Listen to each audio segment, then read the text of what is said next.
Hey everyone, welcome back to The Breakdown with Asher Stone. Today, we're diving into an intense and insightful episode from the PBD podcast, hosted by Patrick Bet-David. In this episode, Patrick sits down with Reza Pahlavi, Crown Prince of Iran, for an in-depth conversation on Iran's political future, the role of Western influence, and his vision for regime change. This powerful discussion spans over 3 hours, and if you find this summary intriguing, be sure to check out the full podcast using the link in the description. Pahlavi makes a compelling case, beginning with a key point. He believes the current U.S. approach to Iran, focused on containment or making deals, is misguided. According to Pahlavi, Western governments fundamentally misunderstand Iran's ideological regime, one he argues can't be negotiated with or contained.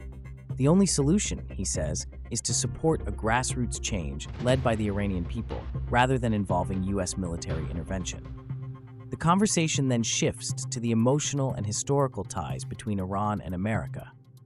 Pahlavi recalls how, following 9/11, Iran was the only country in the region where citizens publicly mourned with candlelight vigils, demonstrating the Iranian people's underlying admiration for American values, despite governmental hostility. He appeals for global support in severing ties with the current regime, advocating for the U.S. to redirect frozen Iranian assets to support the people instead of funding the regime. Pahlavi provides a stark contrast between the Obama and Trump administration's impact on Iran, highlighting how Trump's maximum pressure strategy severely limited the regime's resources, while current appeasement policies have empowered it.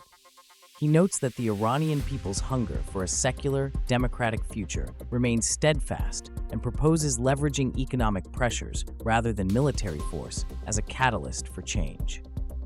One particularly moving part of the discussion is Pahlavi's reflection on his own role.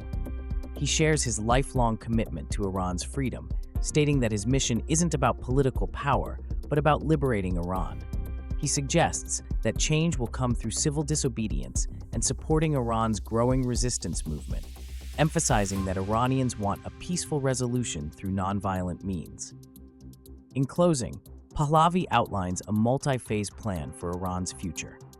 He envisions an interim government focused on restoring basic freedoms and securing international support.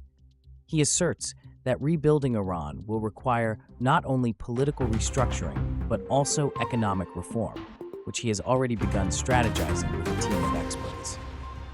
Thanks for joining me on this breakdown of the PBD podcast with Reza Pahlavi. If you found these insights valuable, hit the like button, subscribe for more, and remember, you can watch the full episode with the link in the description. Stay tuned for more meaningful recaps on The Breakdown with Asher Stone.